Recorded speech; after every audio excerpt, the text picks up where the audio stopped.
Russia Ukraine యుద్ధంలో భారతదేశం తటస్థంగా లేదని, శాంతి పక్షాన నిలిచిందని, యుద్ధం ప్రారంభం నుంచి ఇప్పటి వరకు ఇరు దేశాలతో సంప్రదింపులు జరుపుతూ సయోధ్య కోసం విశ్వ ప్రయత్నాలు చేస్తుందని, శాంతితోనే అభివృద్ధి సాధ్యమని, సమస్యల పరిష్కారం జరుగుతుందని ప్రధానమంత్రి నరేంద్ర మోడీ స్పష్టం చేశారు.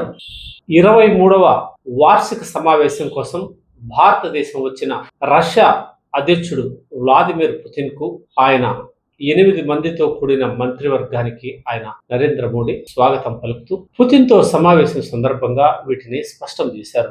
ఉక్రెయిన్ తో యుద్ధం ప్రారంభమైనప్పటి నుంచి పుతిన్ ప్రతి విషయాన్ని భారత్ తో పంచుకున్నారని, ఇది భారత్ పై ఆయనకున్న విశ్వాసానికి నిదర్శనమని ఈ భేటీ సందర్భంగా ప్రధానమంత్రి వెల్లడించారు.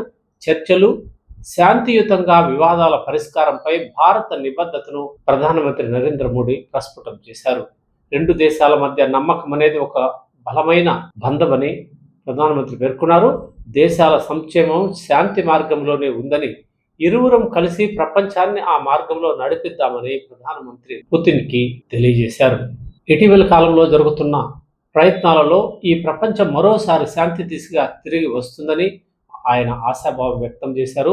తమ చిరకాల స్నేహం పుతిన్ వ్యూహాత్మక విజన్ ను ప్రతిబింబిస్తుందని మోడీ చెప్పారు. పుతిన్ మాట్లాడుతూ భారత ప్రధాని నరేంద్ర మోడీ నుంచి లభించిన ఆత్మీయ స్వాగతం గురించి ప్రస్తావించి ప్రత్యేకంగా కృతజ్ఞతలు తెలియజేశారు. రెండు దేశాల బంధం దశాబ్దాల క్రితమే పెనవేసుకుపోయిందని ఈ సందర్భంగా రష్యా అధ్యక్షుడు తెలియజేశారు.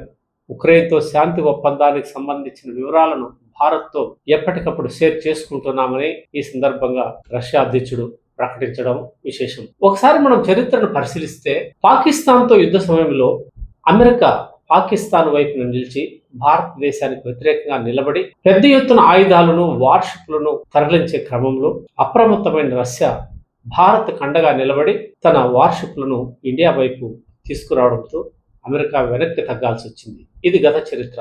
ఇలా అనేక సమయాలలో భారత్కి నేనున్నానంటూ రష్యా ఆపన్న హస్తం అందించి చరిత్రలో భారత్ రష్యా బంధాన్ని తిరుగులేని బంధంగా మలిచారు. ఈ నేపథ్యంలోనే రష్యా భారత్ విడదీయరాని బంధాన్ని పెనవేసుకుపోయాయి.